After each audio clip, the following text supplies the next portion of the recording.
জাতীয় ঐকমত্য কমিশনের মেয়াদ জুলাইয়ের 15 তারিখ পর্যন্ত। এর মধ্যে আমরা এই কাজ সম্পাদন করতে চাই। কিছু বিষয়ে আপনাদের ঐকমত্য আছে, কিছু বিষয়ে ভিন্নমত আছে, সেগুলি নিয়ে আমরা কথা বলবো।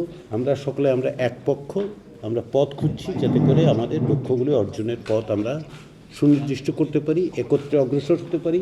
সংস্কারের ক্ষেত্রে সকলের অংশগ্রহণমূলক একটা পথ পদ্ধতি তৈরি করেছি এবং এটা সম্ভব হয়েছে এদেশের গণমানুষের সংগ্রামের কারণে এবং রাজনৈতিক দলগুলো যার একটি অন্যতম অংশীদার হচ্ছে নাগরিক ঐক্য তাদের সংগ্রামের জন্য।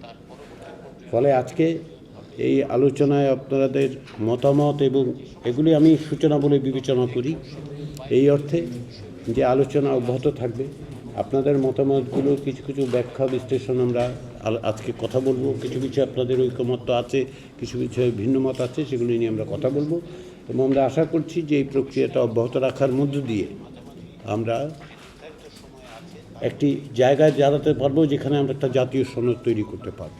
জাতীয় ঐকমত্য কমিশনের মেয়াদ জুলাইয়ের 15 তারিখ পর্যন্ত। এর মধ্যে আমরা এই কাজ সম্পাদন করতে চাই এবং এর একটি অন্যতম লক্ষ্য হচ্ছে যাতে জুলাই সনদ আগামী বাংলাদেশের একটা পথরেখা হিসেবে তৈরি হয়। এরই একটি অংশ হিসেবে নির্বাচন হবে। সেই নির্বাচনের প্রক্রিয়াকেও সুষ্ঠুভাবে এগিয়ে নিয়ে যাওয়ার ক্ষেত্রে জুলাই সনদের একটা বড় রকমের ভূমিকা থাকবে, জাতীয় সনদের একটা বড় রকমের ভূমিকা থাকবে, এটা আমরা আশা করি।